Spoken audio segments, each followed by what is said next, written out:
नमस्कार मंडळी, लक्ष्मीच्या पावलांनी या मालिकेच्या आजच्या भागात आज आपण बघणार आहोत. परंतु तत्पूर्वी तुम्हा सर्वांना महाशिवरात्रीच्या हार्दिक शुभेच्छा. इकडे काजल ही विचार करत असते की सोहमला कॉल करावा की नाही करावा. मग नंतर ती ठरवते की चल मेसेजच करते. मग सोहमला ती मेसेज पाठवते की तिकडे सगळं व्यवस्थित आहे ना, तिकडे सगळं काय चाललंय, असा तिने मेसेज सोहमला पाठवलेला असतो. जेव्हा सोहमला काजलचा मेसेज रिसीव्ह होतो तेव्हा तो विचार करतो की हिने मला डायरेक्ट असा मेसेज का पाठवला असेल. तिकडे संगीता काकूची तब्येत बिघडली तर नसेल ना. काय करू मी, कॉल करू का की जाऊ तिकडे. नाही नको, त्यापेक्षा मी एक काम करतो, मी डायरेक्टली संगीता काकूंनाच कॉल करतो आणि त्यांना सांगतो की टेन्शन घ्यायची काहीही गरज नाहीये, इकडे सगळं अगदी व्यवस्थित आहे. तर काजल मात्र त्यावेळी सोहमच्या मेसेजचीच वाट बघत असते. आता ब्ल्यूटिक झालेलं असतं, सोहमने मेसेज बघितलेला असतो तरी सुद्धा रिप्लाय केलेला नसतो. त्यामुळे सोहमच्या रिप्लायचीच ती वाट बघत असते आणि त्याच वेळी संगीताच्या फोनवर सोहमचा कॉल आलेला असतो. संगीता म्हणते की बोला ना सोहमराव, काय म्हणताय. आणि त्याचवेळी काजलने सोहमचं नाव ऐकलेलं असतं म्हणून लगेचच ती हॉलमध्ये येते. सोहम संगीताला म्हणत असतो की काकू काका पण आहेत का तिकडे, म्हणजे खरं तर मला तुम्हाला दोघांनाही सांगायचं होतं. सांगते की ते जरा बाजारात गेले, पण तुम्हाला काय बोलायचंय बोला ना, तुम्ही माझ्याशी बोलू शकता. सोहम म्हणतो की ठीक आहे, काही प्रॉब्लेम नाही. बरं ते जेव्हा येतील तेव्हा तुम्ही त्यांना आवर्जून सांगा की आता टेन्शन घ्यायची काही एक गरज नाहीये.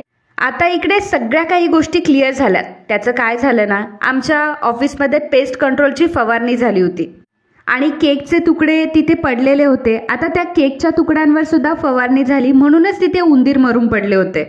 संगीता विचारते की अहो मग पोलीस काय म्हटले. तेव्हा आता सोहम सांगू लागतो की अहो पोलिसांनी कला वहिनीला क्लीन चिट दिली आहे आणि सांगितलंय की तुम्ही निर्दोष आहात आणि तुमच्याकडनं काहीही झालेलं नाहीये. ही गोष्ट ऐकून संगीताला आता प्रचंड आनंद झालेला असतो. संगीता म्हणते की अहो काय सांगताय, याचा अर्थ माझी कला निर्दोष आहे ना. सोहम म्हणतो की हो, कला वहिनी निर्दोषच होती आणि म्हणूनच ती निर्दोषही सिद्ध झाली. आता तुम्ही स्वतःची काळजी घ्या आणि अजिबातही टेन्शन घेऊ नका, कारण आता टेन्शन घ्यायची काहीही गरज नाहीये. त्या म्हणते की बरं झाला हा तुम्ही मला कॉल केला, आता कुठेतरी माझ्या जीवात जीव आलाय. मला माहित होतं की माझी कला असं कधीही काहीही करणार नाही आणि आता माझी खूप मोठी काळजी मिटली आहे. आता यांना मी सांगते कॉल करून, ठेवते फोन, असं म्हणून संगीताने फोन ठेवलेला असतो आणि नंतर ती किचनमध्ये निघून जाते. आता काजलने संगीताचं आणि सोहमचं बोलणं ऐकलेलं असतं. काजल मनात विचार करते की चला चला, कलाताईचा एकदाचा विषय तरी संपला, तिच्या मागची सगळी टेन्शन तरी गेली. पण ह्या सोहमने आपल्याला रिप्लाय द्यायचा नाही म्हणून इकडे कॉल केला, आईला कॉल केला. म्हणजे एखाद्याला टाळायचं असेल तर इतकं कसं टाळता येतं. इकडे रात्रीच्या वेळी आता कला अद्वैतचा बेड आवरत असते, त्याचा बेड ठीक करत असते. अद्वैत तिथे येतो आणि म्हणतो की अरे वा, आज माझा बेड ठीक करतेस तू, छान छान छान. परंतु कला मात्र अद्वैतला काहीच रिस्पॉन्स करत नाही, कारण कला असते टेन्शनमध्ये आणि झालेल्या गोष्टीचा तिच्या डोक्यात विचार सुरू असतो. मग नंतर अद्वैत कलाला म्हणतो की ऐक, उद्या आपली मीटिंग आहे, त्यामुळे तुला माझ्यासोबत यावं लागेल. एकतर तू एक काम कर, तुझे सगळे कामं आवरून सकाळी सकाळी माझ्यासोबत चल, कारण आपल्याला उद्या सकाळी लवकर जायचंय. त्यामुळे काय करशील सांग मला. परंतु कला एक नाही दोन नाही, तिचं काम ती करत असते, तिचं काम ती करत असते. तर इकडे सरोज ही कामामध्ये असते आणि सरोज विचार करते की अद्वैत जर जागा असेल तर अद्वैतकडनं मला ती फाईल घेऊन येता येईल, कारण लेटेस्ट डिझाईनची फाईल त्याच्याकडेच आहे. सरोज लगेचच अद्वैतच्या रूमकडे जायला निघते. अद्वैतच्या रूमची लाईट ऑनच असते, त्यामुळे तिला कळतं की अद्वैत जागाच आहे. लगेचच अद्वैतच्या रूमकडे जायला निघते. तर अद्वैत कलाशी बोलत असतो. कला मात्र अद्वैतला कुठल्याही प्रकारचे आन्सर करत नसते, कारण ती टेन्शनमध्ये असते आणि तिला घडलेल्या गोष्टी आठवत असतात. तर अद्वैत विचार करतो की अजूनही ही त्याच टेन्शनमध्ये दिसते वाटतं. हिने बहुतेक खूपच टेन्शन घेतलंय या सगळ्या गोष्टींचं आणि म्हणूनच हिचं कशातच लक्ष लागत नाही. पण मलाच काहीतरी आता करायला हवं. आयडिया. अद्वैतला एक आयडिया सुचलेली असते. अद्वैत आता त्याच्या बेडवरील एक उशी उचलतो आणि कलाकडे फेकतो आणि म्हणतो की खरे कॅच. परंतु कलाने तो कॅच घेतलेला नसतो आणि ती उशी खाली पडलेली असते. त्यावर अद्वैत म्हणतो की खरे, हे बघ तू कॅच घेतला नाही, आता तुला पेनल्टी लागणार. त्यावर कला म्हणते की कसली पेनल्टी, तुम्हाला कधी सांगितलं हा गेम स्टार्ट झाला म्हणून, आणि मला तर माहीतही नव्हतं. अद्वैत म्हणतो की चल चल चल, तुझ्यासाठी ठीक आहे, मला माहिती आहे की तू असंच करणार होतीस. पहिला डाव देवाचा असतो, पहिला डाव जाऊ दे, आता तू फेक आणि जो कोणी कॅच आपला सोडेल त्याला पेनल्टी लागेल. पेनल्टी ही असेल की समोरच्याने जे काही सांगितलंय ते ऐकावं लागेल. म्हणजे बघ, माझ्याकडनं जरी कॅच सुटला तरी सुद्धा मी पेनल्टी भरायला तयार आहे, म्हणजे मी तुझं ऐकायला तयार आहे. कला आणि अद्वैत दोघंही आता कॅच खेळत असतात आणि मग शेवटी अद्वैत आता मुद्दाम कलाला कॅच पकडता येणार नाही अशी उशी फेकतो आणि कलाच्या हातून ती उशी खाली पडते. कलाला काही तो कॅच घेता आलेला नसतो. मग अद्वैत म्हणतो की बघ, आता तुला पेनल्टी लागली, आता तुला मी सांगेल तेच करावं लागेल. कला म्हणते की काय करावं लागणार आहे. अद्वैत म्हणतो की तुझी पेनल्टी अशी आहे की तुला आता हसून दाखवावं लागेल. कला म्हणते की काय हसून दाखवावं लागेल, अशी कुठली पेनल्टी असते. मग कला आता अद्वैतला हसून दाखवत असते. त्यावेळी अद्वैत म्हणतो की फक्त आणि फक्त 15 दात दिसत आहे, हा तुझे निदान 16 तरी दात दिसायला हवे. मग कला त्याला सांगते की अद्वैत, एक दात इकडे असतो, जरा बघ ना, 16वा पण दिसतोय. अद्वैत म्हणतो की बरं ठीक आहे, चल आपण आता पुन्हा एकदा गेम सुरू करूयात. मग कला आणि अद्वैत पुन्हा एकदा कॅच खेळायला लागतात. एकमेकांकडे उशी फेकत असतात.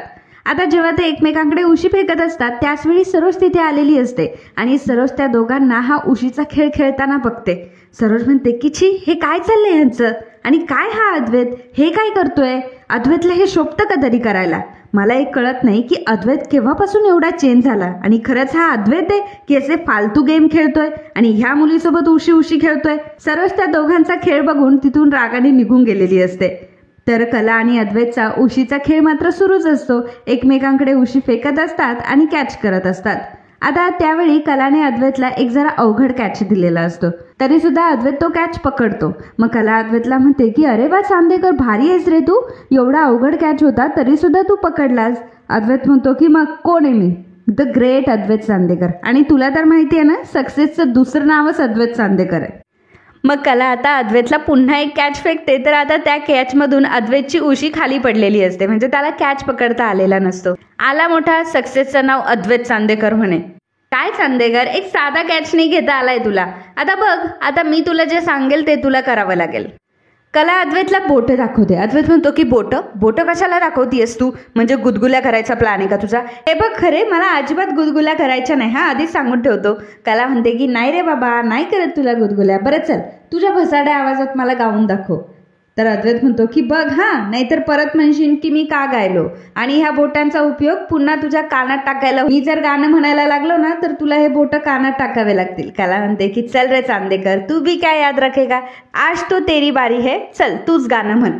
असं जेव्हा कला अद्वैतला म्हणते, मग अद्वैत आता तुझी चाल तुरू तुरू, उडते केस भुरू भुरू हे गाणं म्हणतो आणि खूप भसाड्या आवाजात गाणं म्हणत असतो. परंतु कला मात्र एन्जॉय करत असते. हसत हसत अद्वैत गाणं म्हणत असतो आणि कला नाचत असते.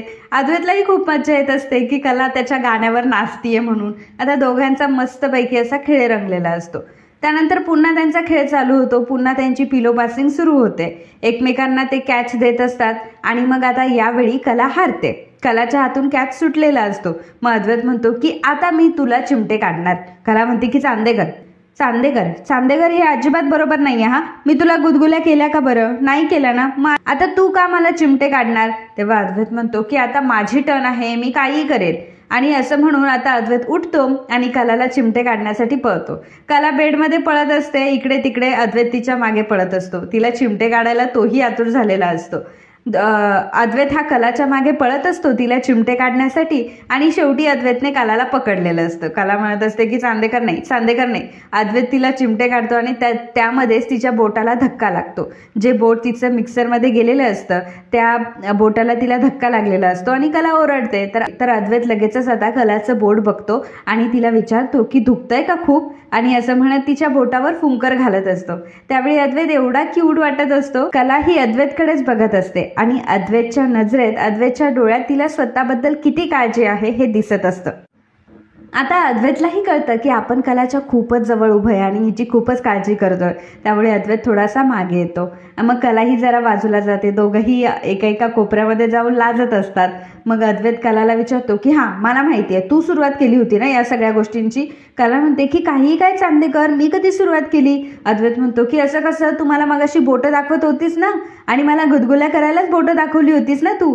कला म्हणते की असं काही नाहीये चांदेकर, मी काय तुला गुदगुल्या करायला बोटं नव्हती दाखवली.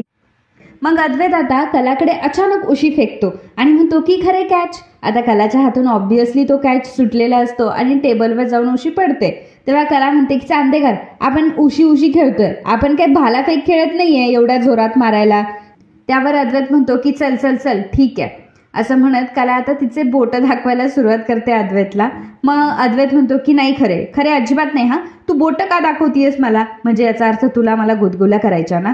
अजिबात नाही खरे, मला गुदगुल्या अजिबात करायच्या नाहीयेस तू. तेव्हा कला मुद्दाम अद्वैतच्या जवळ जात असते. कला ही मुद्दाम अद्वैतच्या जवळ जात असते, त्याला बोटं दाखवत असते की आता मी तुला गुदगुल्या करेल. तेव्हा अद्वैत घाबरत असतो कलाला. कला म्हणते की चल मग तू आता जिकडे उशी फेकली ना ती स्वतःच्या हाताने उचल बरं. मग अद्वैत आता गपगुमान ती उशी उचलायला जातो आणि तिला म्हणतो की ठीक आहे बाई, मी उशी उचलतो पण मला गुदगुल्या करू नको. कला म्हणते की ठीक आहे. मनामध्ये कला विचार करत असते, मला माहिती आहे चांदेकर की माझ्या डोक्यात सध्या जो विचार सुरू आहे, जो विषय सुरू आहे त्यापासून मी जरा दूर जावं, काळजी करू नये, टेन्शन घेऊ नये म्हणून तू हे सगळं करतोयस ना. मला सगळं काही कळतंय आणि थँक्यू सो मच की तू माझा एवढा विचार करतोय आणि माझा मूड ठीक करण्यासाठी तू एवढा प्रयत्न केला. परंतु माझ्या मनात जो विषय चाललाय ना तो तर कधी बंद होणारच नाही, कारण शेवटी तुझी सुरक्षितता माझ्यासाठी सगळ्यात महत्त्वाची आहे. तर इकडे राहुल झोपलेला असतो आणि नैना त्याला पेक भरून देत असते. नैना राहुलला म्हणत असते की राहुल, अरे काय प्लॅन होता आजचा तुझा आणि किती मस्त तू ह्या सगळ्या गोष्टीतून सुटलायस माहितीये तुला. मी तर विचारच केला नव्हता की असा देखील प्लॅन होऊ शकतो, पण खरंच मानलं तुला. काय डोकं वापरलेस तू आणि खरंच किती हुशार आहे. तर तुझ्या ह्याच हुशारीवर मी खूप फिदा झाले होते रे. आणि असा जर हुशार नवरा मिळालेला असेल तर एकदा दोनदा काय 10 वेळा मी तुला आय लव्ह यू म्हणेल. असं म्हणत नैना लगेचच आता राहुलच्या जवळ जायला लागते. राहुल लगेच त्याचा पाय वर करतो आणि म्हणतो की इकडं नाही यायचं, पाय चेपायचा माझा. मग नैना म्हणते की ठीक आहे रे राहुल, विसरले होते. मग राहुलचे ती पाय चेपून देत असते. नैना त्याला म्हणत असते की खरं सांगू राहुल, मला ना तुझा खूप अभिमान वाटतो. म्हणजे बघ ना, आपल्या चुकांवर माती टाकून दुसऱ्यांवरती कशी ढकलून द्यायची हे कोणी तुझ्याकडनं शिकावं. आणि खरं सांगू का, अरे तुझ्यासमोर तर मी सुद्धा फिकी पडेल, म्हणजे मी तर एवढा विचार कधी केलाच नसता. नैना आता मुद्दाम राहुलला हरभऱ्याच्या झाडावर चढवत असते, कारण तिला असं वाटत असतं की राहुलने एकदा तिला माफ केलं आणि राहुल माझा झाला तर मात्र मला काही टेन्शन नाही, जे घरातलं माझ्याशी वागताय तसं कोणी माझ्याशी वागणार नाही. पण राहुल नैनाला म्हणत असतो की शेवटी मी आहेच ना तसा एवढा स्मार्ट, माझ्याशी नडेल ना तर असंच होणार ग, असंच होणार. आणि बघितलं ना त्या पेस्ट कंट्रोलवाल्याचा रिमोट कंट्रोल करून कशा पद्धतीने तुझ्या बहिणीला कंट्रोल केलंय ते. नैना म्हणते की जबरदस्त, जबरदस्त राहुल, तुझा प्लॅन ना अगदी हॅट्स ऑफ होता बरं का. राहुल म्हणतो की हो, मग शेवटी मलाच सुचला हा सगळा प्लॅन आणि तेवढा मी स्मार्ट आहे प्लॅन करण्यासाठी, नाही का. मग नैना आता राहुलकडे बघत असते. तिला बोर होतच असतं की राहुल स्वतःच गुणगान गात असतो, त्यामुळे ती दुर्लक्ष करते. पण शेवटी काय, तिला कामं काढून घ्यायची असतात. नैना राहुलला म्हणते की राहुल, परंतु आपल्याला एवढ्याशा गोष्टीवर खुश व्हायला नकोय कारण माझी अतिशहाणी बहीण आहेच अजून आपल्या पाठीमागे.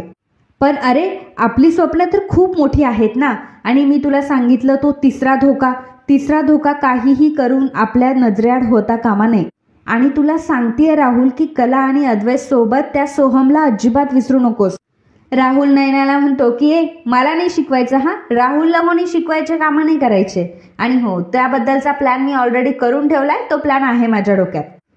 इकडे आता कला त्याच गोष्टींचा विचार करत असते. त्यावेळी अद्वैत चुटकी वाजवतो आणि म्हणतो की लक्ष कुठे आहे तुझं. कला अद्वैतला म्हणते की काही नाही चांदेकर, आता आपण दिवे बंद करूयात आणि झोपूयात आपण.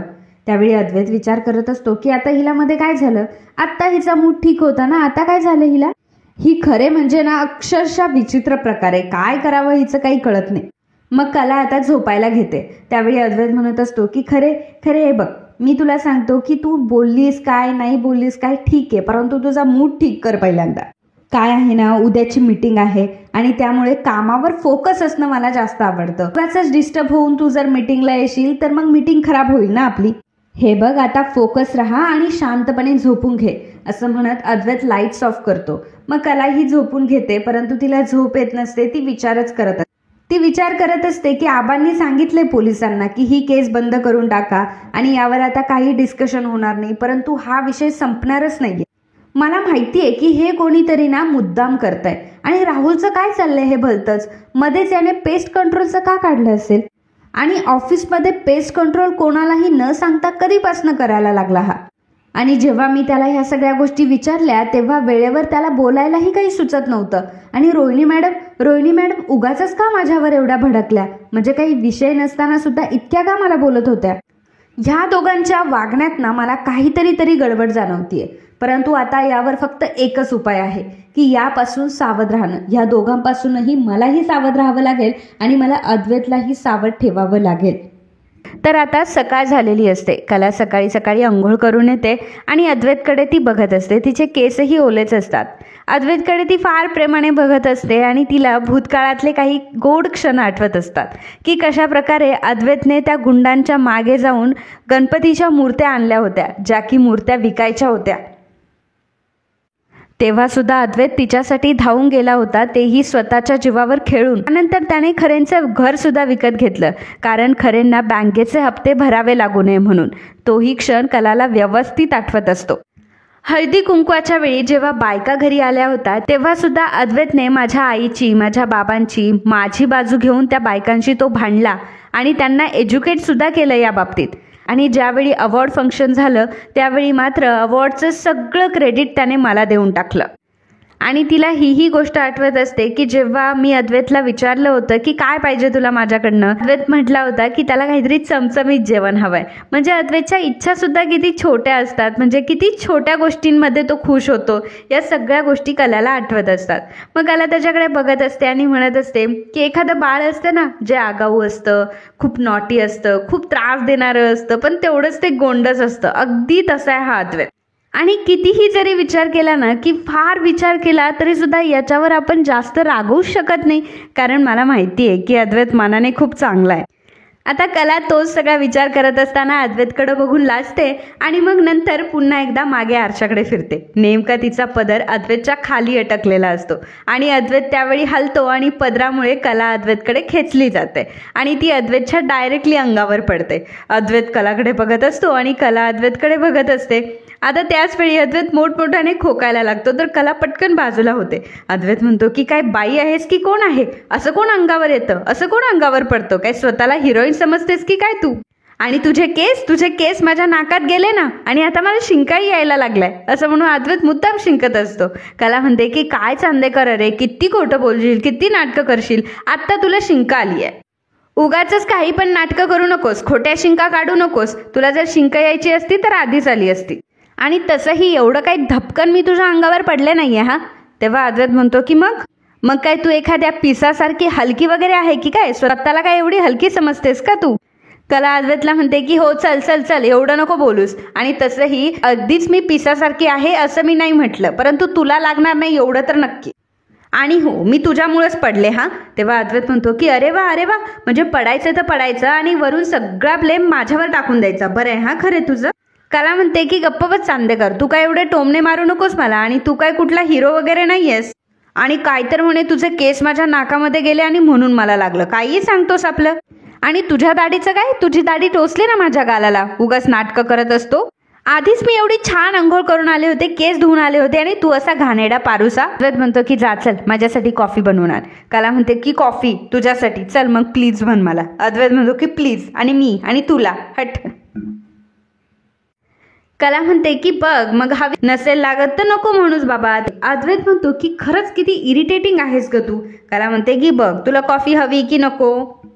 अद्वैत म्हणतो की खरंच किती चाइल्डिश वागतेस ग तू. सांगू मिसेस खरेंना तुझे हे नाटकं. कला म्हणते की गप्प बस, तू आता बोट दाखवू नकोस मला. आणि मग त्या दोघांचं पुन्हा झुपतं, पुन्हा दोघांची भांडणं सुरू होतात. अद्वैत तिला म्हणतो की तुला माहितीये ना आज महत्वाची मीटिंग आहे आपली. हा चल, मी तुला ऑफिसला घेऊन जाईल आणि त्यासाठी तुम्हाला कॉफी बनवणार, चल. कला म्हणते की हा राहू दे चांदेकर, तू मला काही बोलण्यामध्ये अडकू नकोस. जोपर्यंत तू प्लीज मला म्हणत नाही ना, तोपर्यंत मी कॉफी घेऊन नाही येणार. त्यावेळी अद्वैत म्हणतो की हा चल ठीक आहे, प्लीज आता ठीक आहे, आता आणशील कॉफी बनवून. तेव्हा कला म्हणते की हो चल ठीक आहे, आणते बनवून. आणि कला अद्वैतला सांगते की हो, आणि मी तुझ्यासोबत ऑफिसला येणार आहे, मला सोडून भस्कन निघून नाही जायचं. अद्वैत आता सगळं आवरून वगैरे खाली आलेला असतो. आबांना तो गुड मॉर्निंग विश करतो. सरोजला देखील गुड मॉर्निंग विश करतो. सरोजला तो सांगतो की आई आज महत्वाची मीटिंग आहे, मीटिंगसाठी चाललोय. त्यावर सरोज त्याला म्हणते की ऑल द बेस्ट. मग तेवढ्यातच कला तिथे येते. मग अद्वैत म्हणतो की चल आवरलंय का तुझं, निघायचंय आपल्याला. कला आबांना सांगते की आबा आज मला मीटिंग आहे, सो मी ऑफिसला जाते आहे, त्यामुळे मला घरातली कामं जास्त करायला जमणार नाही आहे. तसं नाश्त्याचं सगळं मी बनवून ठेवले, परंतु दुपारचं जेवण मला करायला जमणार नाही, पण मी अंजूला सगळं काही सांगून दिलंय. आबा म्हणतात की कला तू फक्त आणि फक्त कामावर लक्ष दे, बाकीच्या गोष्टींवर तू लक्ष देऊ नकोस आणि घरातल्या कामांकडे एवढं लक्ष द्यायची काही गरज नाहीये. तू कामावर चालली आहेस ना, तिकडे फोकस कर. तसंही घरातली कामं करायला आहेत की लोक. आज ऑफिसमध्ये जा, तुला तिथे महत्त्वाचं काम आहे, बाकीच्या गोष्टींचं टेन्शन घेऊ नकोस. कला म्हणते की ठीक आहे आजोबा. मग कला आणि अद्वैत तिथून निघून जातात. तर रोहिणी मनामध्ये विचार करत असते की आज कला आणि अद्वैत दोघंही सोबतच ऑफिसला गेलेत. याचा अर्थ खरंच महत्त्वाची मीटिंग असेल. मेन म्हणजे काहीतरी हाताला तर नक्की लागेल जर कला आणि अद्वैत दोघंही मिळून ऑफिसला जात आहेत तर. पण हाताला तेव्हा लागेल जेव्हा राहुल मनावर घेईल. मला माहिती आहे इतकी महत्त्वाची वेळ असताना सुद्धा हा मूर्ख राहुल तंगड्यावर करून गेम खेळत बसला असेल. रोहिणी उठते आणि डायरेक्टली राहुलच्या रूममध्ये जाते. आता राहुल ठरल्याप्रमाणे तंगड्यावर करून खरंच गेम खेळत असतो. आता रोहिणी जेव्हा त्याला बघते तेव्हा रोहिणीला इतका राग आलेला असतो त्याचा. रोहिणी येते आणि राहुलच्या जोरात पायावर मारते. राहुल पटकन उठतो. रोहिणी म्हणते की मला माहित होतं तसंच तंगड्यावर करून इथे गेम खेळत बसला असशील. तुला माहितीये का खाली काय चाललंय? कला आणि अद्वैत दोघंही ऑफिसला चाललेत, काहीतरी महत्त्वाची मीटिंग आहे त्यांची. राहुल म्हणतो की मम्मा अगं काय हे? तेव्हा रोहिणी म्हणते की काय एवढं काय रोहिणी म्हणते की काय नाटके थे, चल आत्ताच्या आत्ता आवरायचं आणि ऑफिसला निघून जायचं. राहुल म्हणतो की हो मम्मा जातो ग मी. तेव्हा रोहिणी म्हणते की हो मम्मा जातो ग मी, मला हे ऐकायचंच नाहीये. राहुल आता तुला असं काहीतरी करायचं ना की जे ऐकल्यावर सगळ्यांच्या कानठळ्या बसल्या पाहिजे. इनफॅक्ट हे सगळे बहिरे झाले ना तरी सुद्धा चालतील, परंतु काहीतरी धमाका मात्र व्हायलाच पाहिजे. त्यानंतर रोहिणी तिथून निघून जाते. रोहिणी गेल्यावर नैना तिथे येते. नैना राहुलला म्हणते की राहुल माझ्या डोक्यात एक प्लॅन आहे आणि त्यासाठी तुला मला काही पैशांचे बंडल द्यावे लागतील. राहुल म्हणतो की काय पैशांचे बंडल्स? लायकी तरी आहे का तुझी तेवढी? हे बघ नैना, तुला इथे राहायला जागा दिली आहे म्हणजे तू काय माझ्या डोक्यावर बसायचं नाही. एक गोष्ट लक्षात ठेव, आपल्यात कुठलंही नातं नाहीये, ना मी तुझा नवरा आहे ना तू माझी बायको आहेस. त्यामुळे उगाचच माझ्यावर हक्क गाजवायची कामं करायची नाही, समजलं ना तुला? त्यावेळी नैना म्हणते की राहुल अरे माझं बोलणं व्यवस्थित ऐकून तरी घे. अरे हे पैसे मला स्वतःसाठी नको आहेत, मला हे पैसे त्या कलाला उद्ध्वस्त करण्यासाठी हवेत आणि त्याकरता माझ्याकडे एक जबरदस्त प्लॅन आहे. त्यावेळी राहुलला सुद्धा आता नैनाच्या प्लॅनमध्ये इंटरेस्ट आलेला असतो. मित्रांनो, आजचा हा भाग इथेच संपतो. पुढील भागात आपल्याला पाहायला मिळणार आहे तर वर्माने आता डील क्लोज केलेली असते आणि त्या डीलचे काही पैसे आता ॲडव्हान्स म्हणून त्यांनी कला अद्वैतला दिलेले असतात. वर्मा गोल्डकडून तो माणूस आलेला असतो आणि पैसे तो कलाला देत असतो. आता त्या माणसाने डायरेक्टली कलाकडेच पैसे दिलेले असतात सगळे. मग कला ते सगळे पैसे बॅगमध्ये टाकते.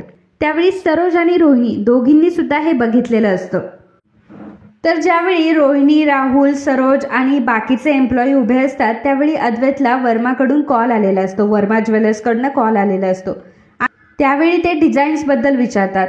तर अद्वैत म्हणतो की अहो अजून डिझाईन्स रेडी नाही झाले. मग ते तिकडनं म्हणतात की पण आम्ही तर तुम्हाला ॲडव्हान्स दिलाय. तर अद्वैत म्हणतो की पण अजून आमच्याकडचे डिझाईन्सच रेडी नाही झाले. अद्वैत फोन ठेवतो आणि राहुलला विचारतो की राहुल वर्मा ज्वेलर्सचे डिझाईन्स रेडी आहेत का? तू काही अप्रुव्हल वगैरे दिलेलं आहे का? त्यावेळेला राहुल म्हणतो की नाही दादा. मग अद्वैतला विचार पडतो की अप्रुव्हल कोणी दिलं असेल आणि ॲडव्हान्स कोणाकडे जमा झाला असेल. त्यावेळी सरोज आणि रोहिणीने मात्र कलाला पैसे घेताना बघितलेलं असतं. आता या गोष्टीचा त्या कशा पद्धतीने त्यांच्यासाठी उपयोग करून घेतात, सोबतच कलाला कशा प्रकारे पुन्हा एकदा संकटात अडकवतात आणि अद्वैत पुन्हा एकदा कलावर विश्वास ठेवेल का, या सगळ्या गोष्टी बघणं खूप रंजक ठरणार आहे. So friends, if you like my video please do subscribe, share and comment. Thank you.